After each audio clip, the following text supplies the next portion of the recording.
ಉಡುಪಿ ಜಿಲ್ಲೆಯ ಹೆಬ್ರಿಯ ಸೀತಂಬೈಲುವಿನಲ್ಲಿ ನಕ್ಸಲರನ್ನ ಎನ್ಕೌಂಟರ್ ಮಾಡಲಾಗಿದೆ. ಸೋಮವಾರ ರಾತ್ರಿ ಅಂದರೆ ನಿನ್ನೆ ರಾತ್ರಿ ಎಎನ್ಎಫ್ ಹಾಗೂ ನಕ್ಸಲರ ನಡುವೆ ಗುಂಡಿನ ಕಾಳಗವೇ ನಡೆದು ಹೋಯಿತು. ಆಂಟಿ ನಕ್ಸಲ್ ಫೋರ್ಸ್ ಅಂದರೆ ನಕ್ಸಲ್ ನಿಗ್ರಹ ದಳ ಹಾಗೂ ನಕ್ಸಲರ ನಡುವೆ ಗುಂಡಿನ ಕಾಳಗ ನಡೆದು ಹೋಯಿತು. ಈ ಕಾರ್ಯಾಚರಣೆಯಲ್ಲಿ ನಕ್ಸಲ್ ಮುಖಂಡ ವಿಕ್ರಮ್ ಗೌಡನನ್ನ ಎನ್ಕೌಂಟರ್ ಮಾಡಲಾಗಿದೆ. ಕಾರ್ಕಳ ಹೆಬ್ರಿ ಪರಿಸರದಲ್ಲಿ ಕೆಲವು ದಿನಗಳಿಂದ ನಕ್ಸಲರ ಓಡಾಟ ಪತ್ತೆಯಾಗಿತ್ತು. ಈ ಕಾರ್ಕಳ ಹಾಗೂ ಹೆಬ್ರಿ ಒಂದು ವಾತಾವರಣದಲ್ಲಿ ಪರಿಸರದಲ್ಲಿ ಕೆಲವು ದಿನಗಳಿಂದ ನಕ್ಸಲರು ಓಡಾಟವನ್ನು ಮಾಡ್ತಾ ಇರುವಂಥದ್ದು ಪತ್ತೆಯಾಗಿತ್ತು. ಈ ನಕ್ಸಲರ ಓಡಾಟದ ವಿಚಾರ ಪೊಲೀಸರ ಕಿವಿಗೆ ಬಿದ್ದಿತ್ತು. ಅದಾದ ಬಳಿಕ ಇದು ನಕ್ಸಲ್ ನಿಗ್ರಹ ದಳಕ್ಕೂ ಕೂಡ ಗಮನಕ್ಕೆ ಬಂತು. ಹೀಗಾಗಿ ನಕ್ಸಲರ ಬಗ್ಗೆ ಎಲ್ಲ ಮಾಹಿತಿಗಳನ್ನು ಕಲೆ ಹಾಕೋದಕ್ಕೆ ಅಧಿಕಾರಿಗಳು ಮುಂದಾದರು. ಈ ಹಿನ್ನೆಲೆಯಲ್ಲಿ ಕೂಂಬಿಂಗ್ ನಡೆಸೋದಕ್ಕೆ ಅಂತ ಎಎನ್ಎಫ್ ಬಿಗಿಗೊಳಿಸಿತ್ತು. ಯಾರೊಬ್ಬರು ಕೂಡ ರೇಷನ್ ತೆಗೆದುಕೊಳ್ಳುವಂಥದ್ದಾಗಿರಲಿ ಅಥವಾ ಅತ್ಯಾಧುನಿಕ ಶಸ್ತ್ರಾಸ್ತ್ರಗಳನ್ನು ತೆಗೆದುಕೊಳ್ಳುವಂಥದ್ದಾಗಲಿ ಮತ್ತೊಂದು ಮಗದೊಂದು, ಈ ನಕ್ಸಲರಿಗೆ ಏನೆಲ್ಲ ಒಂದು ಸಹಾಯಗಳು ಬೇಕು ಆ ಸಹಾಯಗಳನ್ನು ಪಡೆದುಕೊಳ್ಳೋದಕ್ಕೆ ಪ್ರಯತ್ನವನ್ನು ಮಾಡ್ತಾ ಇರುವಂಥದ್ದಕ್ಕೆ ಯಾವುದೇ ಒಂದು ಸಹಾಯಗಳು ನೆರವುಗಳು ಸಿಗದಂತೆ ಎಎನ್ಎಫ್ ಬಿಗಿಗೊಳಿಸಿತ್ತು. ನಿನ್ನೆ ರಾತ್ರಿ ರೇಷನ್ ಸಂಗ್ರಹಕ್ಕಾಗಿ ಸೀತಂಬೈಲಿಗೆ ಈ ತಂಡ ಬಂದಿತ್ತು. ಸೀತಂಬೈಲಿಗೆ ಬಂದಿದ್ದಂತಹ ಸಂದರ್ಭದಲ್ಲಿ ಆ ರೇಷನ್ ಸಂಗ್ರಹಣೆಗೆ ಬಂದಾಗ ಎಎನ್ಎಫ್ ತಂಡದಿಂದ ನಕ್ಸಲ್ ನಿಗ್ರಹ ತಂಡದಿಂದ ಕಾರ್ಯಾಚರಣೆ ನಡೆಸಲಾಯಿತು. ಈ ಸಂದರ್ಭದಲ್ಲಿ ದಾಳಿಗೆ ಸಿಲುಕಿ ನಕ್ಸಲ್ ನಾಯಕ ವಿಕ್ರಮ್ ಗೌಡ ಬಲಿಯಾಗಿದ್ದಾನೆ. ಉಳಿದಂತಹ 4 ಜನರು ಕಾಡಿನಲ್ಲಿ ಪರಾರಿಯಾಗಿದ್ದಾರೆ. ಅವರ ಜೊತೆಗೆ ಇನ್ನೂ 4 ಜನ ಇದ್ರು ಅನ್ನುವಂಥದ್ದು ಕೂಡ ಗೊತ್ತಾಗ್ತಾ ಇದೆ. ಉಳಿದ 4 ಜನ ಕಾಡಿನಲ್ಲಿ ತಲೆಮರೆಸ್ಕೊಂಡಿದ್ದಾರೆ, ಅಲ್ಲಿಂದ ಪರಾರಿಯಾಗಿದ್ದಾರೆ. ನಕ್ಸಲ್ ನಿಗ್ರಹ ದಳದಿಂದ ಮುಂದುವರಿತಾ ಇದೆ ಕೂಂಬಿಂಗ್ ಕೂಡ. ಅಧಿಕಾರಿಗಳು ಸ್ಥಳದಲ್ಲೇ ಬೀಡು ಬಿಟ್ಟಿದ್ದಾರೆ. ಕೂಂಬಿಂಗನ್ನು ಮತ್ತೆ ಮುಂದುವರಿಸ್ತಾ ಇದ್ದಾರೆ. ಎಲ್ಲಿ ತಲೆಮರೆಸ್ಕೊಂಡಿದ್ದಾರೆ, ಯಾವ ಕಡೆ ಇವರು ಪರಾರಿಯಾದರು, ಈ ಎಲ್ಲ ವಿಚಾರಗಳಿಗೆ ಸಂಬಂಧಪಟ್ಟಂತೆ ನಕ್ಸಲರನ್ನು ಸುತ್ತುವರಿಯೋದಕ್ಕೆ ಇದೀಗ ಅಧಿಕಾರಿಗಳು ಮುಂದಾಗ್ತಾ ಇದ್ದಾರೆ.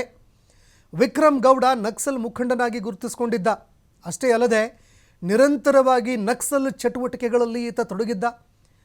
ಇನ್ನು ನಕ್ಸಲ್ ನಿಗ್ರಹ ದಳಕ್ಕೂ ಕೂಡ ಮೋಸ್ಟ್ ವಾಂಟೆಡ್ ಆಗಿದ್ದ. ಹೀಗಾಗಿ ವಿಕ್ರಮ್ ಗೌಡ ಅವರನ್ನು ಅರೆಸ್ಟ್ ಮಾಡೋದಕ್ಕೆ, ಆತನನ್ನು ಸೆರೆ ಹಿಡಿಯೋದಕ್ಕೆ ಅಂತ ನಿರಂತರವಾಗಿ ಪ್ರಯತ್ನಗಳು ಕೂಡ ನಡೀತಾ ಇತ್ತು. ಆದರೆ ವಿಕ್ರಮ್ ಗೌಡ ಮತ್ತು ಆತನ ಟೀಮ್ ಕೇರಳ ನಕ್ಸಲ್ ಚಟುವಟಿಕೆಯಲ್ಲಿ ವಿಕ್ರಮ್ ಗೌಡ ನಿರಂತರವಾಗಿ ಸಕ್ರಿಯನಾಗಿದ್ದ. ಕೇರಳದಲ್ಲಿ ನಕ್ಸಲ್ ವಿರುದ್ಧ ತೀವ್ರವಾಗಿ ಕಾರ್ಯಾಚರಣೆ ನಡೀತಾ ಇತ್ತು.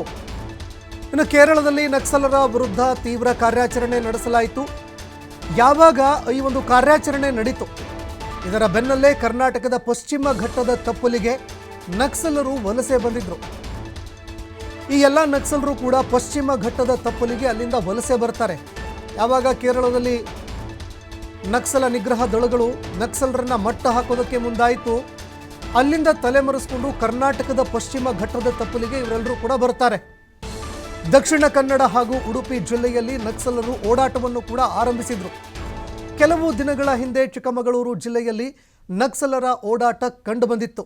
ಏನೋ ನಕ್ಸಲರ ಓಡಾಟ ಕಂಡು ಬಂದಿದ್ದರಿಂದಾಗಿ ಅಧಿಕಾರಿಗಳು ಆಕ್ಟಿವ್ ಆದರು. ನಕ್ಸಲ್ ನಿಗ್ರಹ ದಳಕ್ಕೂ ಕೂಡ ಮಾಹಿತಿ ಹೋಯಿತು. ನಕ್ಸಲ್ ನಿಗ್ರಹ ದಳ ಎಲ್ಲ ನಕ್ಸಲರನ್ನ ಹೆಡೆಮುರಿ ಕಟ್ಟೋದಕ್ಕೆ ಅಂತ ಮುಂದಾಯಿತು. ಜಯಪುರ ಠಾಣಾ ವ್ಯಾಪ್ತಿಯ ಕೆಲವು ಮನೆಗಳಿಗೆ ಆ ನಕ್ಸಲರು ಭೇಟಿ ಕೊಟ್ಟಿದ್ದರು. ಈ ಜಯಪುರ ಠಾಣೆ ವ್ಯಾಪ್ತಿಯಲ್ಲಿ ಬರುವಂತಹ ಕೆಲವು ಮನೆಗಳಿಗೂ ಕೂಡ ಇವರು ಭೇಟಿ ಕೊಟ್ಟಿದ್ದರು. ಕೊಪ್ಪ ತಾಲೂಕಿನ ಯಡಗುಂದ ಗ್ರಾಮಕ್ಕೆ ಭೇಟಿ ನೀಡಿ ಕೆಲವು ವಿಚಾರಗಳಿಗೆ ಸಂಬಂಧಪಟ್ಟಂತೆ ಇವರು ಜನರ ಜೊತೆಗೆ ಚರ್ಚೆ ಕೂಡ ಮಾಡಿದರು. ಅರಣ್ಯ ಒತ್ತುವರಿ ಮತ್ತು ಕಸ್ತೂರಿ ರಂಗನ್ ವರದಿ ಜಾರಿಯನ್ನು ವಿರೋಧ ಮಾಡಿ ಚರ್ಚೆ ಕೂಡ ಮಾಡಿದರು. ಈ ರೀತಿ ಆಗ್ತಾ ಇರುವಂಥದ್ದು, ಯಾರ್ಯಾರು ಅರಣ್ಯ ಪ್ರದೇಶದಲ್ಲಿ ವಾಸ ಮಾಡ್ತಾ ಇದ್ದಾರೆ ಅವರಿಗೆ ಇದರಿಂದ ಅನ್ಯಾಯ ಆಗ್ತಾ ಇದೆ ಅಂತ ಜನರಿಗೆ ಈ ವಿಚಾರವನ್ನು ಪ್ರಸ್ತಾಪ ಮಾಡಿ ಜನರ ಜೊತೆಗೆ ಚರ್ಚೆ ಕೂಡ ಮಾಡ್ತಾ ಇದ್ರು. ಮಾರ್ಚ್ನಲ್ಲಿ ದಕ್ಷಿಣ ಕನ್ನಡ ಕೊಡಗು ಗಡಿ ಭಾಗದಲ್ಲೂ ಕೂಡ ಇವರು ಪತ್ತೆಯಾಗಿದ್ದರು. ಕೂಜಿಮಲೆಯ ಎಸ್ಟೇಟ್ ಅಂಗಡಿಗೆ ನಕ್ಸಲರು ಭೇಟಿ ಕೊಟ್ಟಿದ್ದರು. ಅಂಗಡಿಗೆ ಭೇಟಿ ಕೊಟ್ಟು ತಮಗೆ ಬೇಕಾದಂತಹ ಅಗತ್ಯ ಸಾಮಗ್ರಿಗಳನ್ನು ಕೂಡ ಕೊಂಡುಕೊಳ್ಳೋದಕ್ಕೆ ಮುಂದಾಗಿದ್ದರು. ಆ ಸಂದರ್ಭದಲ್ಲೂ ಕೂಡ ಈ ವಿಚಾರ ಬಯಲಿಗೆ ಬಂದಿತ್ತು. ಕೂಜಿಮಲೆಯ ಎಸ್ಟೇಟ್ ಅಂಗಡಿಗೆ ಇವರೆಲ್ಲರೂ ಕೂಡ ಭೇಟಿ ಕೊಟ್ಟಿದ್ರು ಅನ್ನುವಂಥದ್ದು ಕೂಡ ಗೊತ್ತಾಗಿತ್ತು. ಹೀಗಾಗಿ ವಿಕ್ರಮ್ ಗೌಡ ಹಾಗೂ ಆತನ ತಂಡ ಏನಿದೆ ಇದನ್ನು ಹೆಡೆಮುರಿ ಕಟ್ಟೋದಕ್ಕೆ ಅಂತ ನಿರಂತರವಾಗಿ ಪೊಲೀಸ್ ಅಧಿಕಾರಿಗಳು, ಅದೇ ರೀತಿ ನಕ್ಸಲ್ ನಿಗ್ರಹ ಪಡೆ ಎಲ್ಲರೂ ಕೂಡ ನಿರಂತರವಾಗಿ ಈತನಿಗಾಗಿ ಶೋಧ ಕಾರ್ಯ ಕೂಡ ಮಾಡ್ತಾ ಇದ್ರು. ಇದೀಗ ಮೋಸ್ಟ್ ವಾಂಟೆಡ್ ಆಗಿದ್ದಂತಹ ವಿಕ್ರಮ್ ಗೌಡ ಕೊನೆಗೂ ನಕ್ಸಲ್ ನಿಗ್ರಹ ಪಡೆಯ ಗುಂಡಿಗೆ ಬಲಿಯಾಗಿದ್ದಾನೆ. ಇನ್ನು ಅದೇ ರೀತಿ ಸಾಕಷ್ಟು ಆ ಗ್ರಾಮಗಳಿಗೆ ಇವರು ಭೇಟಿ ಕೊಡ್ತಾ ಇದ್ರು. ಅರಣ್ಯಗಳನ್ನು ಒತ್ತುವರಿ ಮಾಡುವಂಥದ್ದಾಗಿರಬಹುದು. ಕಸ್ತೂರಿ ರಂಗನ್ ವರದಿ ಏನು ಜಾರಿಯಾಗಿತ್ತು ಅದನ್ನು ಕೂಡ ವಿರೋಧಿಸಿ ಚರ್ಚೆ ಮಾಡ್ತಾ ಇದ್ರು. ಕಸ್ತೂರಿ ರಂಗನ್ ವರದಿ ಬಂದು ಒಕ್ಕಲೆಬ್ಬಿಸುವ ಕೆಲಸವನ್ನು ಮಾಡ್ತಾ ಇದೆ.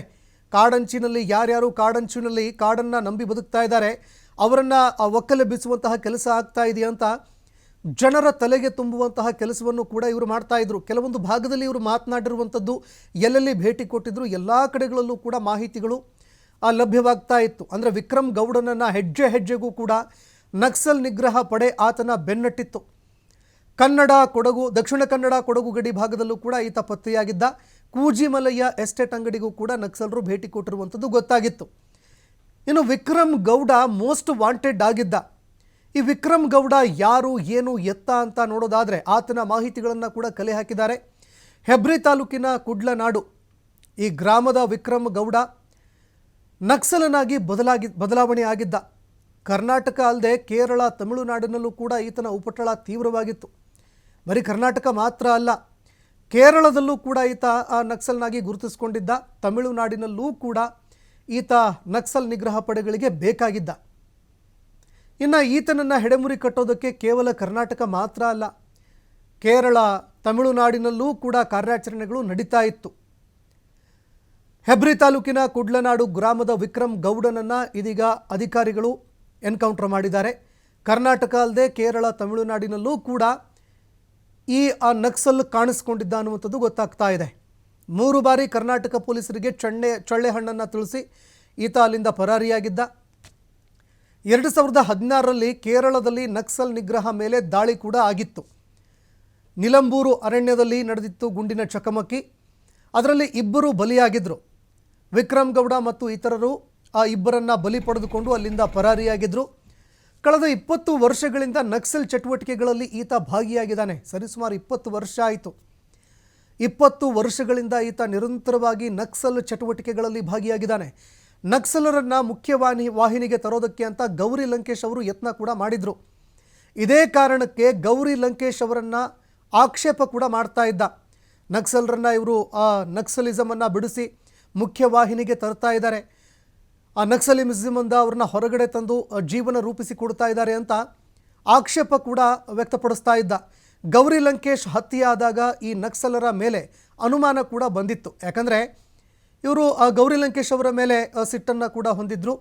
ಅದೇ ಕಾರಣಕ್ಕಾಗಿ ಗೌರಿ ಲಂಕೇಶ್ ಅವರನ್ನ ಹತ್ಯೆ ಮಾಡಿದಂತಹ ಸಂದರ್ಭದಲ್ಲೂ ಕೂಡ ಇದೇ ನಕ್ಸಲರ ಮೇಲೆ ಅನುಮಾನ ಕೂಡ ಮೂಡಿತ್ತು.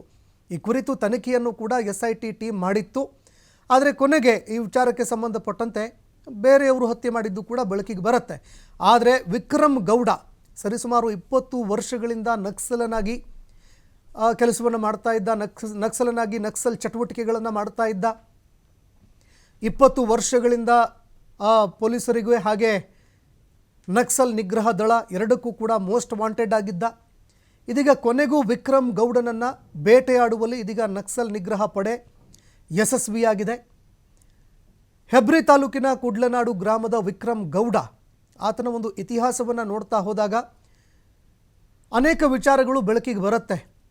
2 ನಕ್ಸಲ್ ನಿಗ್ರಹ ಪಡೆಯ ಅಧಿಕಾರಿಗಳನ್ನು ಹತ್ಯೆ ಮಾಡುವಲ್ಲೂ ಕೂಡ ಇವರು ಯಶಸ್ವಿಯಾಗಿದ್ದರು. ಅಲ್ಲಿಂದ ಪರಾರಿ ಆಗ್ತಾರೆ 2016ರಲ್ಲಿ. ಅದಾದ ನಂತರ ಎಲ್ಲೂ ಕೂಡ ಈತ ಪೊಲೀಸರು ಹಾಗೂ ನಕ್ಸಲ್ ನಿಗ್ರಹ ಪಡೆಗಳ ಕೈಗೆ ದಕ್ಕೋದಿಲ್ಲ. ಇನ್ನು ಆ ನಕ್ಸಲ್ ನಿಗ್ರಹ ದಳ ಹಾಗೂ ಪೊಲೀಸರಿಗೆ ನಿರಂತರವಾಗಿ ಚಳ್ಳೆ ಹಣ್ಣು ತಿನ್ನಿಸ್ತಾ ಪರಾರಿಯಾಗ್ತಾ ಇದ್ದ. ಕೊನೆಗೂ ಇದೀಗ ನಕ್ಸಲ್ ನಿಗ್ರಹ ಪಡೆ ವಿಕ್ರಮ್ ಗೌಡನನ್ನು ಈಗ ನಿಗ್ರಹಿಸಿದೆ. ಇನ್ನು ನಕ್ಸಲ್ ನಿಗ್ರಹ ದಳ ಹಾಗೂ ಪೊಲೀಸ್ ಅಧಿಕಾರಿಗಳ ನಡುವೆ ಮುಖಾಮುಖಿಯಾಯಿತು. ಗುಂಡಿನ ದಾಳಿ ಕೂಡ ನಡೀತು. ಈ ಗುಂಡಿನ ದಾಳಿಯಲ್ಲಿ ವಿಕ್ರಮ್ ಗೌಡನನ್ನು ಎನ್ಕೌಂಟರ್ ಮಾಡಿದ್ದಾರೆ. ಇನ್ನು ವಿಕ್ರಮ್ ಗೌಡನನ್ನು ಎನ್ಕೌಂಟರ್ ಮಾಡಿದ ಬಳಿಕ ಏನು ಅಧಿಕಾರಿಗಳಿದ್ದರು ಅವರು ಇನ್ನುಳಿದ ಏನು ನಕ್ಸಲರಿದ್ದಾರೆ ಅವರ ಬೆನ್ನು ಕೂಡ ಬಿದ್ದಿದ್ದಾರೆ.